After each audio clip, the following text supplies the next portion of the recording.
Last last class में हमने light chapter शुरू कर दिया था, है ना? ठीक है। सो लाइट क्या होता है, ऑप्टिक्स क्या होता है, सोर्स ऑफ लाइट क्या होता है, टाइप्स ऑफ मीडियम क्या होता है, ये सब हमने देखा था लास्ट क्लास में। समझ में आया सबको यहाँ तक? Yes sir. सब रिवीजन करते हो ना time to time? Yes sir. Yes okay, next topic लिखो, behaviour of light at the interface of two media. Behaviour of light at the interface, interface क्या होता है अभी बताऊंगा, ऑफ टू मीडियम, मीडियम या मीडिया। देखो इस टॉपिक में हम क्या सीखेंगे कि जब लाइट एक मीडियम से दूसरे मीडियम में एंटर करती है या उसके इंटरफेस पे जाती है तो उसका क्या क्या बिहेवियर होते हैं। क्या वो रिफ्लेक्ट हो जाती है, क्या वो उस मीडियम में चली जाती है, या वो एब्जॉर्ब हो जाती है, क्या होता है उसके साथ, ये हमें पढ़ना है। समझ में आया क्या? हाँ, yes sir. Behaviour of light at the interface. Interface मतलब होता है बाउंड्री। इंटरफेस का मतलब क्या होता है? बाउंड्री। ठीक है। अब जैसे मान लो ये इंटरफेस है, ये इंटरफेस है, ठीक है। मान लो ये ray of light I. Ray of light क्या होती है? The path along which light energy flow, उसको बोलते हैं रे ऑफ लाइट। समझ में आया? ठीक है। Yes sir. ये लाइट की रे आई, इसको हम बोलेंगे इंसिडेंट रे। इसको क्या बोलेंगे? Incident ray. अब ये इंटरफेस है, दिस इज इंटरफेस। इंटरफेस कहां पर होता है? At the separation between two medium. Boundary होती है, दो मीडियम की बाउंड्री होती है। समझ में आया क्या?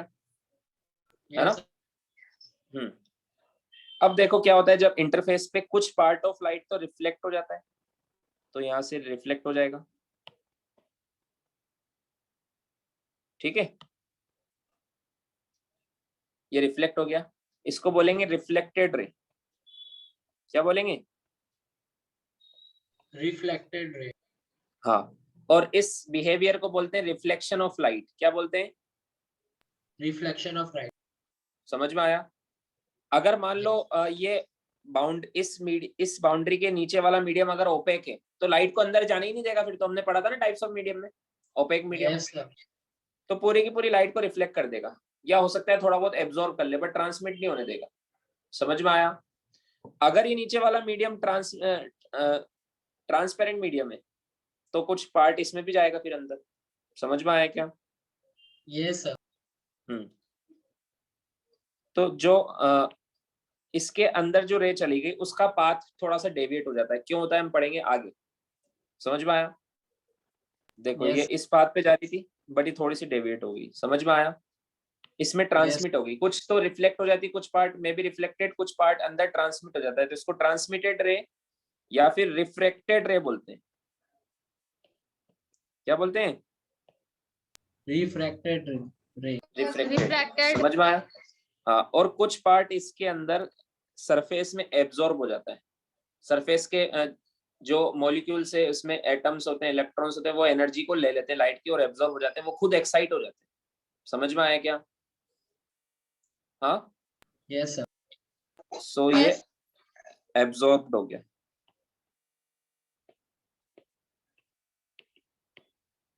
तो क्या क्या फिनोमेना होता है? फर्स्ट, रिफ्लेक्शन ऑफ लाइट, है ना? समझ में आया? Yes sir. Second, refraction of light. ये सब कहां पर होता है? ये सब कहां पर होता है? इंटरफेस पे। Third, absorption of light. समझ में आया? Yes sir. Yes sir.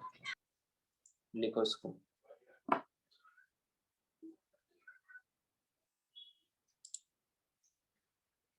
तो हम one by one reflection of light पढ़ने वाले हैं और फिर पढ़ेंगे reflection of light. Reflection of light हम पढ़ेंगे, रिफ्लेक्शन कौन सी सरफेस पे होगा? ओपेक पे या ट्रांसपेरेंट पे? Sir reflection. हाँ, रिफ्लेक्शन सर ओपेक पर होगा। ओपेक पे। हाँ, तो ओपेक जनरली मिरर्स होते हैं जिसमें हम देखते हैं ना खुद की इमेज, वो ओपेक होते हैं, ठीक है। सो रिफ्लेक्शन हम पढ़ेंगे प्लेन मिरर के थ्रू, स्फेरिकल मिरर के थ्रू, जैसे कॉनकेव कॉन्वेक्स। फिर हम पढ़ेंगे रिफ्रैक्शन। रिफ्रैक्शन के लिए कैसा मीडियम चाहिए होता है? ट्रांसपेरेंट। Yes sir. कैसा चाहिए होता है? ट्रांसपेरेंट। तो रिफ्रैक्शन हम पढ़ेंगे through glass slab, through water, through lens, ये सब ट्रांसपेरेंट होते हैं। समझ में आया क्या? यस। हाँ। सो फर्स्ट टॉपिक लिखो, reflection of light. Reflection of light, इसको कैसे डिफाइन करेंगे? The bouncing back of light into the same medium, the bouncing back of the light into the same medium when it strikes on the surface of the medium, on another medium। समझ में आया? उसको बोलते हैं reflection of light, ठीक है। So the bouncing back, फिर से बाउंसिंग बैक हो जाती है ना, रिफ्लेक्ट बैक हो जाती है, ऑफ लाइट रे into the same medium after striking at the interface। कहां पर?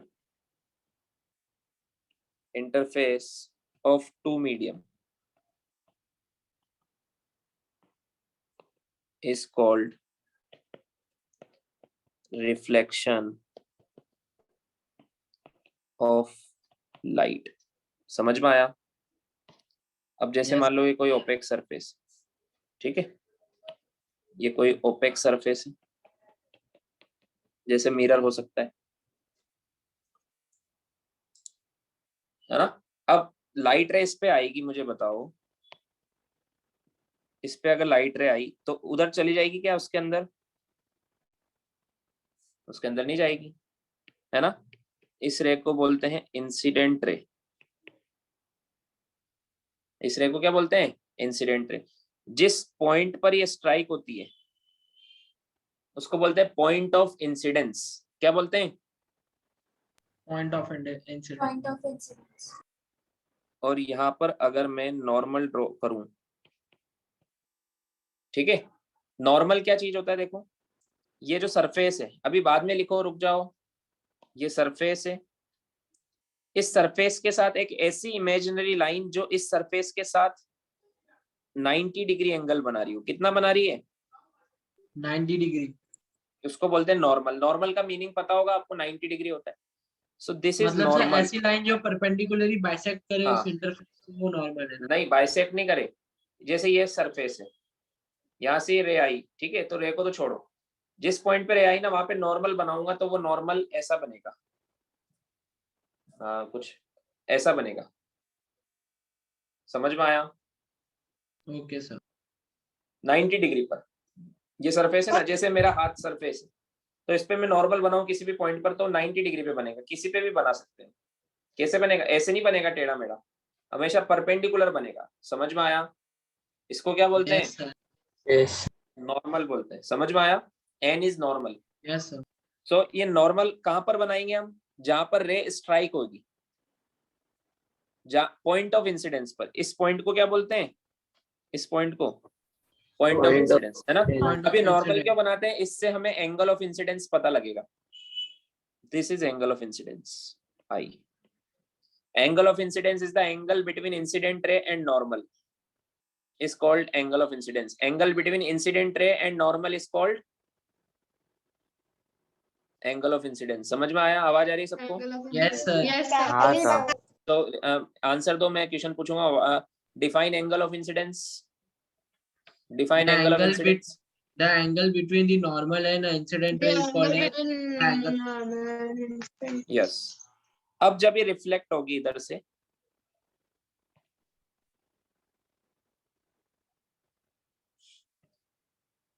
तो जिस ये रिफ्लेक्ट होने के बाद इस रे का नाम चेंज हो जाएगा, इसको हम बोलेंगे रिफ्लेक्टेड रे। क्या बोलेंगे? Reflected ray. और reflected ray ये angle between normal and reflected ray is called angle of reflection. मुझे बोलो, मुझे बताओ, what is angle of reflection? The angle between the normal, the angle made between normal and काजल तुम बोलो हंसते हंसते, Sir, the ऐसे ही angle हंसते हंसते बोलो। between reflected ray and normal is called angle of reflection. Good, ठीक है, समझ में आया सबको यहाँ तक? yes sir. यहाँ तक समझ में आया? Yes, हाँ सर। हाँ, अब हम पढ़ेंगे लॉज ऑफ रिफ्लेक्शन, फिर एक साथ लिखना तुम। लॉज ऑफ रिफ्लेक्शन क्या होते हैं?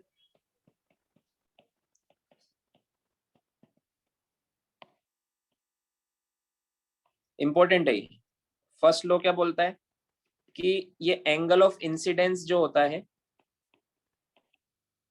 अच्छा इसकी डेफिनेशन लिखवाऊं कि एंगल ऑफ इंसिडेंस की, या तुम्हें याद है? सर याद है। याद है ना, तो सिंपल है। हाँ, और एंगल ऑफ रिफ्लेक्शन इक्वल होते हैं। Angle of incidence is equal to angle of reflection equal होते हैं। मतलब angle I is equal to angle R. आया सोच में? yes sir. Angle of incidence and angle of reflection equal होते हैं हमेशा। मतलब जिस एंगल ऑफ इंसिडेंस पर रे आती है उसी एंगल ऑफ इंसिडेंस पर रे चली जाएगी, रिफ्लेक्शन पर रे चली जाएगी। आया क्या समझ में? yes sir. हाँ, Yes. मतलब एंगल ऑफ इंसिडेंस ज्यादा होगा तो एंगल ऑफ रिफ्लेक्शन भी ज्यादा होगा। आया समझ में? yes अब sir. मुझे बताओ, ये दोनों इक्वल है तो ये वाला जो एंगल है ये कितना होगा? ये देखो, ये पूरा 90 डिग्री है, ये पूरा। इसमें से आई गया तो ये जो बचा है 90 माइनस आई होगा। yes होगा sir. कि नहीं होगा? हाँ, और ये वाला एंगल कितना होगा? 90 minus r. 90 minus are. अगर आई और आर इक्वल है तो ये दोनों एंगल भी इक्वल होंगे। yes होंगे कि नहीं sir. होंगे? है ना? इनके भी नाम याद रखना है आपको। इस एंगल को बोलते हैं ग्लांस एंगल ऑफ इंसिडेंस, और इस एंगल को बोलते हैं ग्लांस एंगल ऑफ रिफ्लेक्शन। समझ में आया क्या? yes sir. आया समझ में? इस सरफेस को बोलते हैं रिफ्लेक्टिंग सरफेस, ये ओपेक होती है। ठीक है, आई को बोलते हैं एंगल ऑफ इंसिडेंस, आर को बोलते हैं एंगल ऑफ रिफ्लेक्शन। ये दोनों इक्वल होते हैं, इसलिए ये ग्लांस एंगल ऑफ इंसिडेंस और ग्लांस एंगल ऑफ रिफ्लेक्शन भी इक्वल होते हैं। समझ में आया? yes sir. अगर आपको डिफाइन करने को बोला जाए ग्लांस एंगल ऑफ इंसिडेंस को डिफाइन करो, तो बोलना है angle between incident ray and the reflecting surface. Angle between incident ray and the reflecting surface. उसको बोलते हैं ग्लांस एंगल ऑफ इंसिडेंस। और ग्लांस एंगल ऑफ रिफ्लेक्शन को क्या बोलेंगे? Angle between reflected ray and reflecting surface is called glance angle of reflection. समझ में आया? yes sir. और अगर एंगल ऑफ इंसिडेंस और एंगल ऑफ रिफ्लेक्शन पूछा है तो वो एंगल होता है नॉर्मल के साथ, रिफ्लेक्टिंग सरफेस के साथ नहीं होता है। किसके साथ होता है? normal के साथ. नॉर्मल के साथ। अब सेकंड लॉ, सेकंड लॉ क्या बोलता है? देखो कि ये इंसिडेंट रे, ये रिफ्लेक्टेड रे और ये नॉर्मल तीनों एक ही प्लेन में होते हैं। ये तीनों क्या होते हैं? इस चीज को ऐसे समझो, जैसे ये सरफेस है ना, ये रे ऐसे आ रही है ना। अब मैं इधर से दिखाऊंगा, ये रे ऐसे आ रही है, मान लो ऐसे, ठीक है।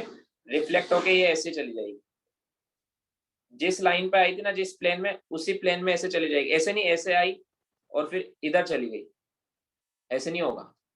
समझ में आया? मतलब वो प्लेन, yes sir. ये वाला प्लेन, ये वाला प्लेन, अगर रे इस प्लेन में आ रही है तो इसी प्लेन में जाएगी। ये वाला प्लेन सेम रहेगा। किस किस का? इंसिडेंट रे का, नॉर्मल का, रिफ्लेक्टेड रे का। समझ में आया? Yes, sir. Yes, sir. तो सेकंड लॉ क्या बोलता है कि incident ray, reflected ray and normal all lie in the same plane. Incident ray, reflected ray and normal all lie in same plane. समझ में आया? yes sir. लिखो भी।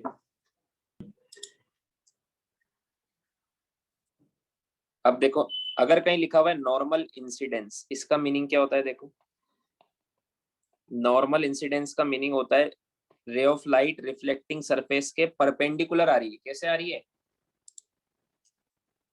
ये मान लो ये रिफ्लेक्टिंग सरफेस है, ठीक है, ओपेक मीडियम है। तो नॉर्मल इंसिडेंस का मीनिंग होता है कि रे ऑफ लाइट ऐसे आ रही है। समझ में आया? तो मुझे बताओ, जब ऐसे रे आती तो एंगल ऑफ इंसिडेंस कितना होगा? 90 डिग्री या 0 डिग्री? 0 डिग्री। हाँ, 0 डिग्री। 90 डिग्री तो ग्लांस एंगल हुआ ना, 90 डिग्री तो ग्लांस एंगल हुआ। रिफ्लेक्टिंग सरफेस के साथ एंगल जो होता है वो तो ग्लांस एंगल होता है। नॉर्मल के साथ जो एंगल होता है वो एंगल ऑफ इंसिडेंस होता है। समझ में आया क्या? तो ये नॉर्मल के थ्रू ही तो आ रही है। अगर मैं नॉर्मल ड्रॉ करूं तो यही तो नॉर्मल है। हाँ, ये नॉर्मल की लाइन से ही तो आ रही है। समझ में आया? तो आई Yes, कितना sir. हुआ इस केस में? 0। तो आई 0 है तो आई इक्वल टू आर होता है, तो आर भी कितना होगा? 0। तो एंगल आर 0 है तो बताओ कैसे जाएगी फिर? रिफ्लेक्ट होके किधर जाएगी? ऊपर सर, वापस सर वापस normal पे। मतलब वापस ऊपर यहाँ जाएगी। से हाँ, वही डायरेक्शन में ऊपर इट जाएगी। Will retrace. हाँ, जब भी नॉर्मल इंसिडेंस होता है तो it will retrace its path. समझ में आया क्या? उसी पाथ पे फिर चली जाएगी। जैसे ये सरफेस है, इधर देखो, ठीक है, ये सरफेस है, ये रे आई ऐसे, तो रिफ्लेक्ट होके वापस ऐसे चली जाएगी। आया समझ में? बट किसी और एंगल पर आए ऐसे, यस सर। तो रिफ्लेक्ट होके फिर ऐसे चली जाएगी। ठीक है। और हमने जो भी लॉ पढ़ा, angle I equal to angle R, या फिर ऑल लाइन सेम प्लेन, ये लॉ सिर्फ प्लेन सरफेस पे नहीं, कर्व सरफेस पर भी वैलिड होते हैं। इस तरह की सरफेस पर भी ये लॉ वैलिड होते हैं। समझ में आया क्या? Yes sir. ये कर्व सरफेस है।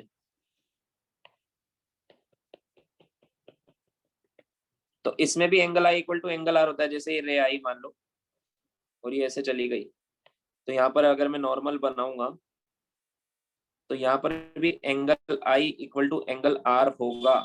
समझ में आया क्या? यस। या फिर इस वाले केस में यहाँ पर मैं नॉर्मल बनाऊं तो ये एंगल आई और एंगल आर इक्वल होगा।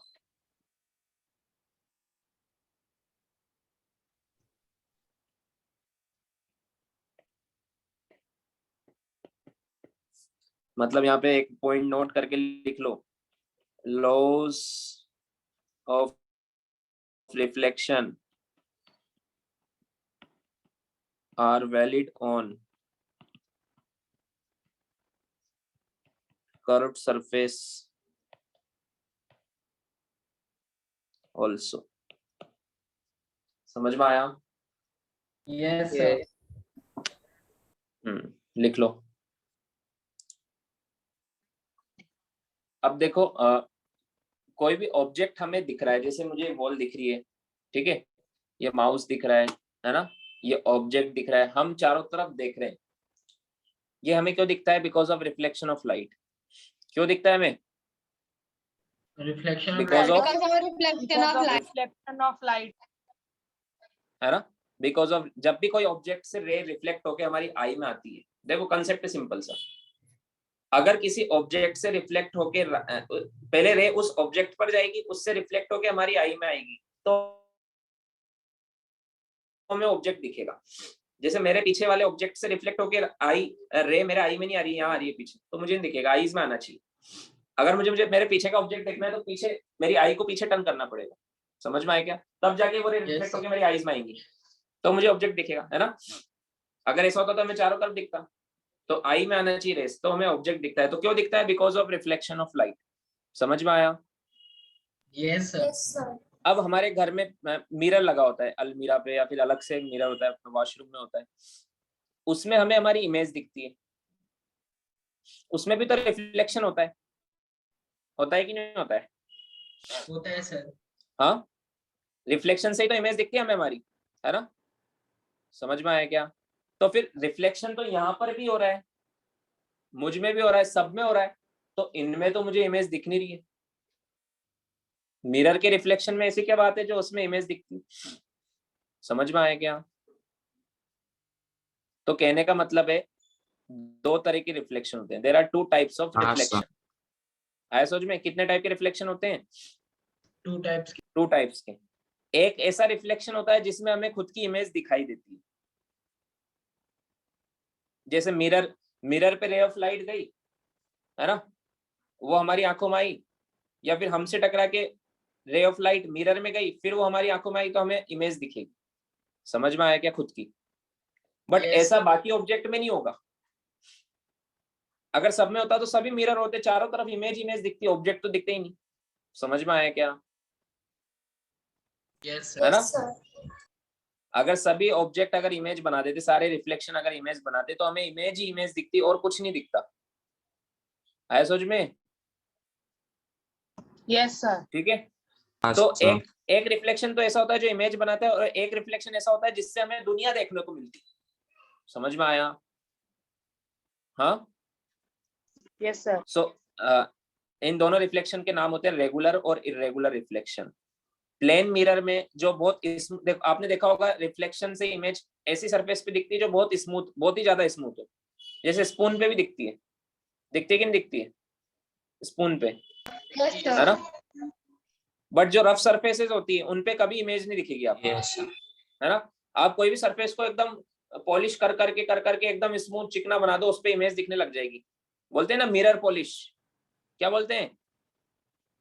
Mirror polish. हाँ। Mirror polish. कुछ टाइल्स भी ऐसी होती है जिनपे हमें हमारी इमेज दिखती है, बिल्कुल स्मूथ टाइल्स होती है वो। है ना? समझ में Yes, आया sir. क्या? तो स्मूथ सरफेसेस पर जब रिफ्लेक्शन होता है तो इमेज बनती है, और रफ सरफेसेस पे जब रिफ्लेक्शन होता है तो इमेज नहीं बनती है, वो सरफेस हमें दिखती है। ऐसा क्यों होता है वो भी समझेंगे। समझ में आया क्या? हाँ। Yes, Yes, sir. हाँ, सो आप सर। समझ गए होंगे क्या हमारा नेक्स्ट टॉपिक क्या है? Regular and irregular reflection. Regular next topic लिखो, एंड इरेगुलर रिफ्लेक्शन।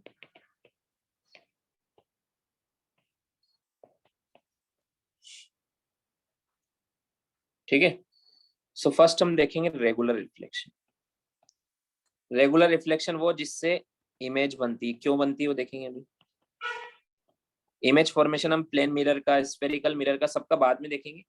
सब में रेगुलर रिफ्लेक्शन ही होगा। अभी हम देखेंगे रेगुलर रिफ्लेक्शन में क्या होता है, फिर इमेज हम बाद में बनाएंगे प्लेन मिरर में और स्फेरिकल मिरर से। समझ में आया? yes, sir. तो मैं एक सरफेस ले रहा हूं जो बहुत ज्यादा स्मूथ है। वैसे तो जनरली सरफेसेस ऐसी होती है,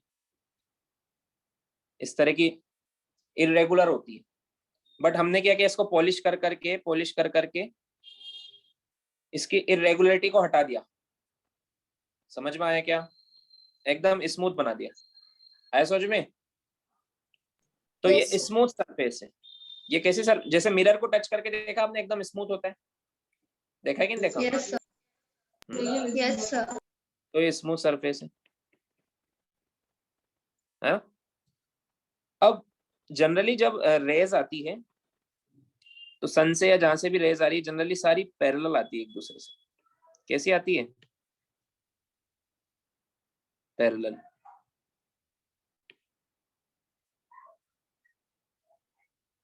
ये इस तरह की रेज आती है पैरेलल।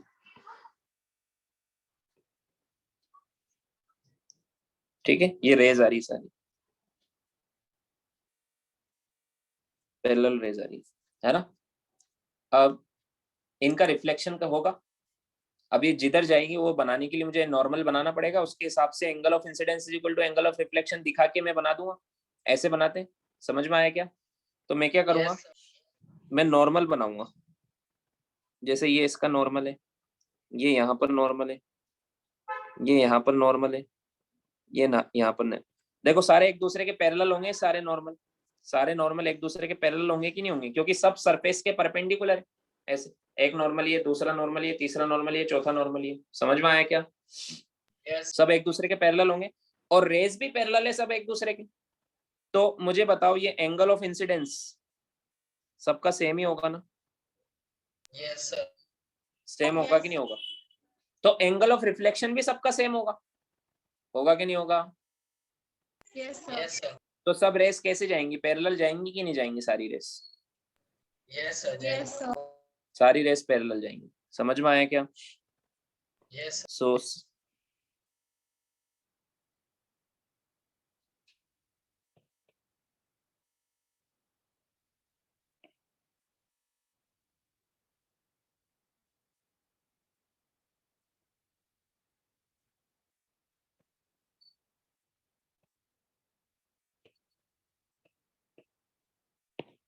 ठीक है, ये सारी रेस ऐसे चली गई पैरेलल। तो इस तरह के रिफ्लेक्शन को, जिसमें पैरेलल रेज आती है और पैरेलल रिफ्लेक्ट होके पैरेलल ही जाती है, ऐसे रिफ्लेक्शन को बोलते हैं रेगुलर रिफ्लेक्शन। और इस तरह की रिफ्लेक्शन जब होती है तो इमेज बनती है, इस तरह की रिफ्लेक्शन से ही इमेज बनती है। समझ में आया? ये स्प्रेड नहीं हुई चारों तरफ। इरेगुलर में क्या होता है, सारी रेज एक दो सब तरफ फैल जाती है। तो जब सारी रेज एक सब तरफ फैल जाएंगी, एनर्जी डिस्ट्रीब्यूट हो जाएगी, तो इमेज नहीं बनेगी उस केस में। समझ में आया क्या? उस केस में वो ऑब्जेक्ट दिखेगा जिसने सारी रेस को फैला दिया। वो डायग्राम बनाऊंगा अभी मैं। समझ में आया? Yes. आया समझ में? हाँ।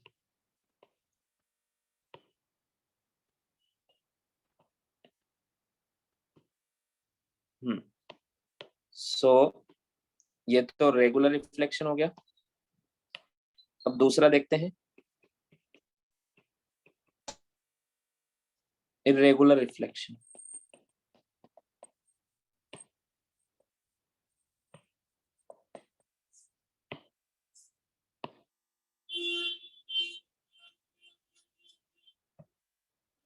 इसमें सरफेस ऐसी नहीं होगी, इसमें सरफेस ऐसी रफ होगी। समझ में आया क्या? है तो रिफ्लेक्टिंग ही, और हमें पता है कि सरफेस प्लेन हो या कर्व्ड हो, लॉज ऑफ रिफ्लेक्शन तो सब में वैलिड है कि नहीं है? समझ में आया? Yes. काजल पढ़ते वक्त मैंने बोला ना मैं पनिशमेंट दूंगा, फिर बोलूं 5-5 बार कुछ ना कुछ लिखने को, या 10-10 बार? कितनी बार चाहिए Sorry, बताओ? sir.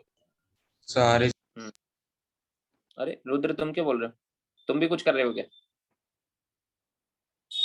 No, sir. मेरे को लगा आपने बोला। नहीं नहीं, काजल की तरफ से सॉरी बोल रहे हो क्या, या मस्ती कर रहे हो? No, sir. ठीक है चलो देखो इधर। सर आप बोल रहे थे ना क्लास में बोलने का, मुझे आवाज रिप्लाई नहीं आ रही देने है का रुद्र। सर। किसी ने सुना क्या? सर वो बोल रहे हैं कि आपने बोला था कि क्लास में जो नहीं बोलेगा उसको पनिशमेंट मिलेगा। जो बता रहा है उसकी सॉरी भी आवाज नहीं आ रही अब वो। ठीक है, ओके ओके, चलो आगे बढ़ते हैं। सो रेस देखो, अब सरफेस कैसी भी हो, आने वाली रेस को थोड़ा ना पता कि सरफेस स्मूथ है या रफ है। जैसे स्मूथ सरफेस थी, है ना, यस यस सर। और ये रफ सरफेस है। जो इरेगुलर सरफेस होती है उनको वो रफ सरफेस होती है ना। जैसे ये रफ सरफेस है हम सबकी, यस सर। ठीक है, इसमें इमेज थोड़ा ना बनेगी। समझ में आया क्या? ये पूरा जो Yes, sir. सबको आसपास जो दिख रहा है सब रफ सरफेस है, ठीक है। जैसे ये रफ सरफेस है, ये रफ सरफेस है। समझ में आया क्या? तो इनको जब हम माइक्रोस्कोप से देखेंगे तो ऐसे इरेगुलर सरफेस ऐसी दिखेगी आपको। समझ में आया क्या? अब जो रेज आ रही है वो तो पैरेलल ही आ रही है, उसको थोड़ा ना पता रफ स्मूथ पे जाना है या रफ पे जाना है, वो तो जैसे आ रही है वैसे आएंगी। समझ में आया? तो ये पैरेलल रेज आ रही है यहाँ पे। यस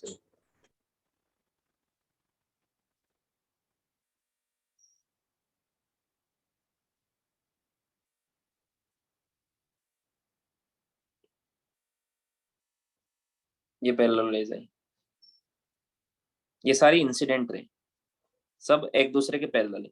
अब ये जहां पर भी स्ट्राइक हो रही है वहां पे नॉर्मल बनाना आना चाहिए। सबसे बड़ी बात क्या है, नॉर्मल बनाना आना चाहिए। नॉर्मल सरफेस के परपेंडिकुलर होता है। अब जैसे ये सरफेस है ना, यहाँ पर ये सरफेस है, यहाँ पर ये सरफेस है, यहाँ पर ये सरफेस है। रुको, एक भी रे मैंने ऐसी नहीं ली जो जिसका नॉर्मल उस तरफ आएगा। रुको थोड़ा सा चेंज करता हूँ।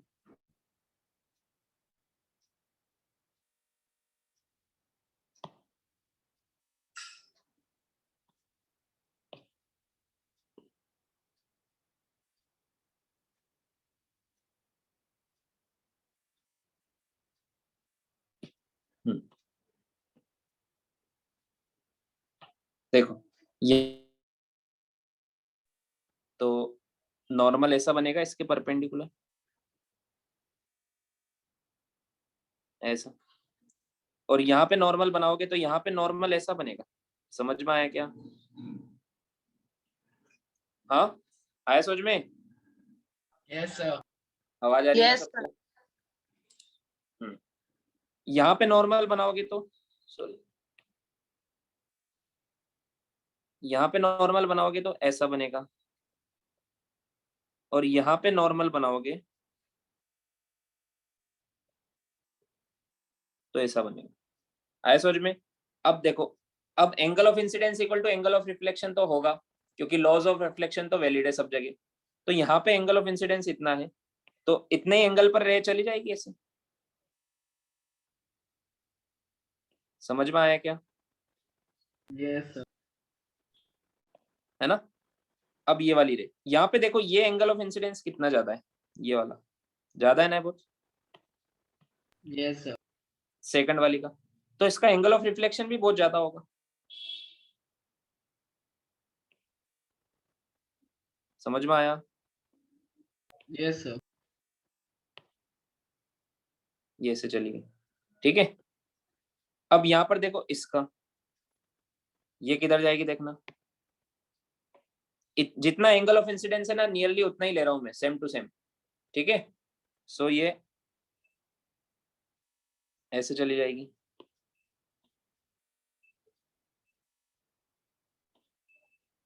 जितना एंगल ऑफ इंसिडेंस है उतना लिया मैंने, और यहाँ पे ये इतना है, तो ये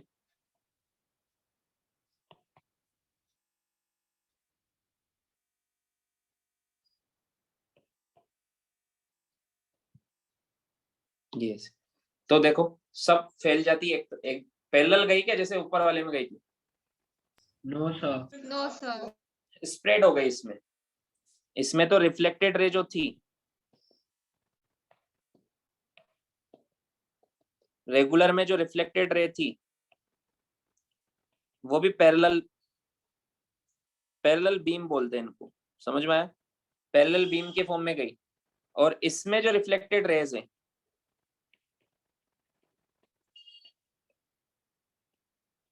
वो स्प्रेड हो गई इन ऑल द डायरेक्शंस। समझ में आया क्या? Yes, sir. तो जब ऐसे स्प्रेड हो जाती तो अब इमेज नहीं बन सकती, इमेज एकदम पैरेलल बीम जा रही है ना, जैसे रेगुलर रिफ्लेक्शन में है, उसमें इमेज, इसमें इमेज का फॉर्मेशन होगा रेगुलर रिफ्लेक्शन में। इसमें इसमें क्या होगा, this surface will be visible,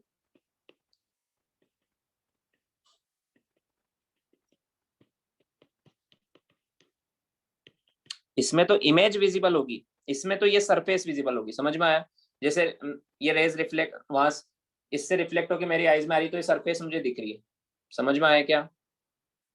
regular irregular reflection है, ठीक है, रफ सरफेस पर होता है। तो इमेज बनानी तो सरफेस कैसी होनी चाहिए, स्मूथ पॉलिश सरफेस होनी चाहिए। समझ में आया? Yes. लिखो ये।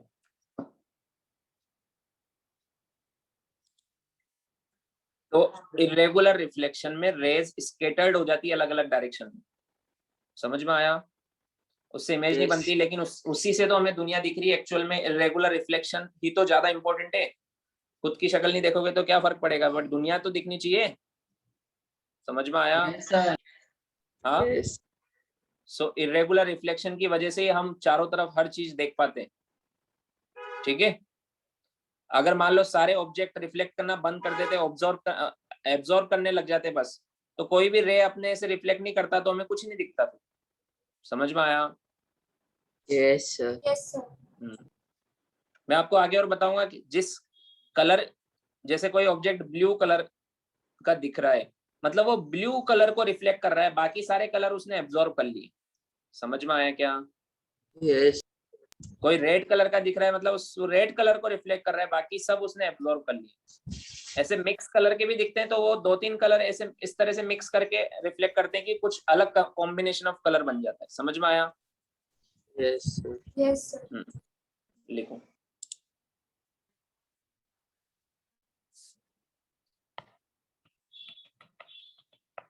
a ray of light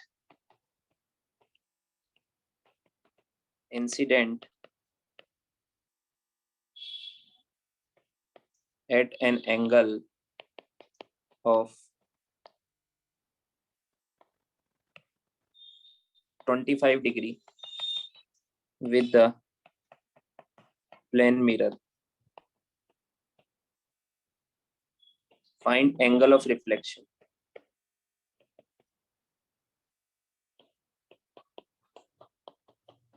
angle of reflection बताओ।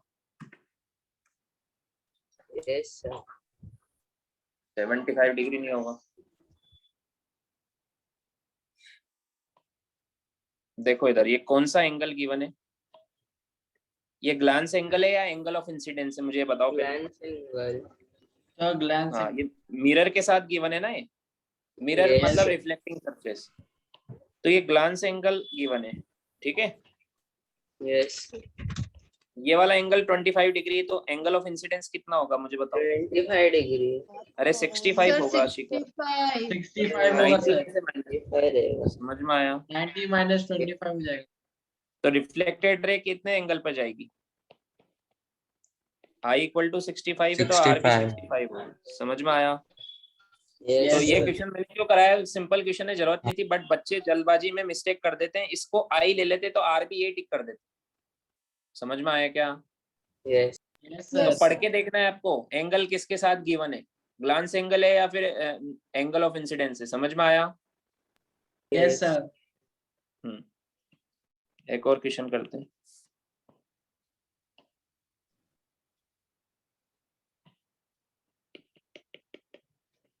ये दो मिरर हैं,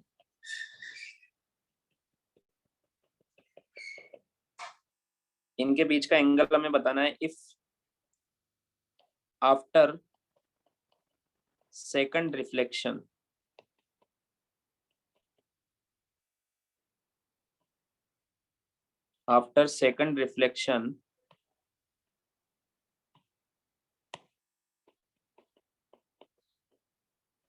ray retraces its path,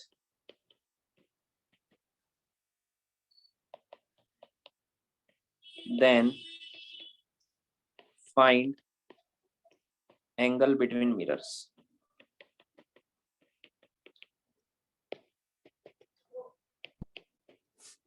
समझ में आया क्या क्वेश्चन Yes. पूछा है? Yes. दो मिरर के बीच का एंगल है थीटा, वो बताना है हमें कितना है। सेकंड रिफ्लेक्शन के बाद, ठीक है। हाँ, एक और चीज इसमें गिवन है, ray incident on first mirror. ये मान लो मिरर 1 है, ये मिरर 2 है। First mirror at angle of incidence 40 degree. First mirror पे कितने एंगल ऑफ इंसिडेंस पे इंसिडेंट हो रही है? 40 डिग्री पे।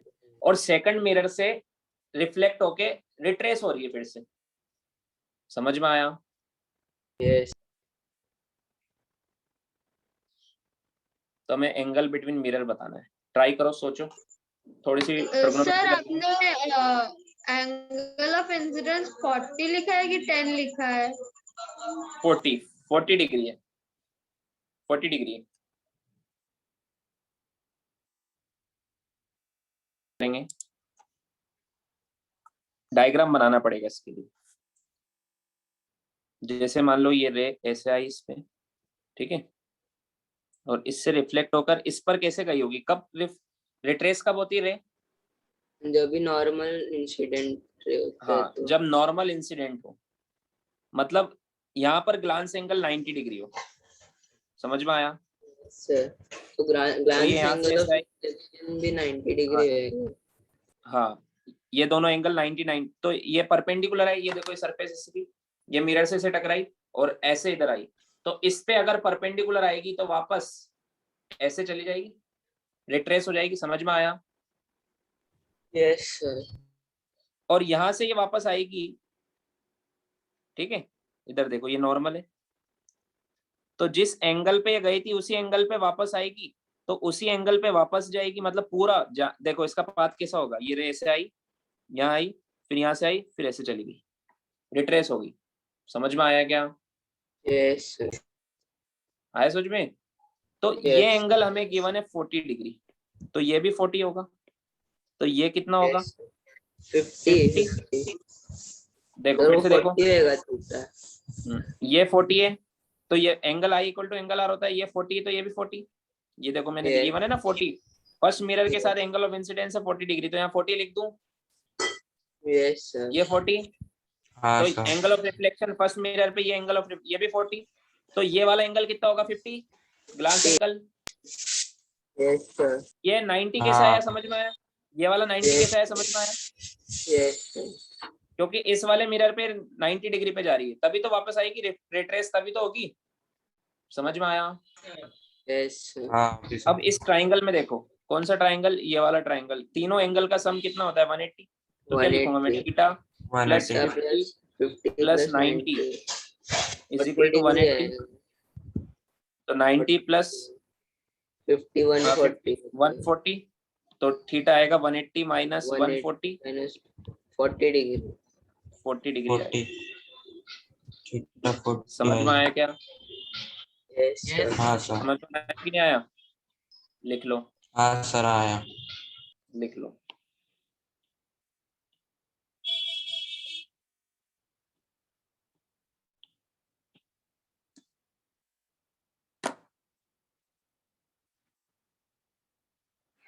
ऐसे क्वेश्चन कर पाओगे?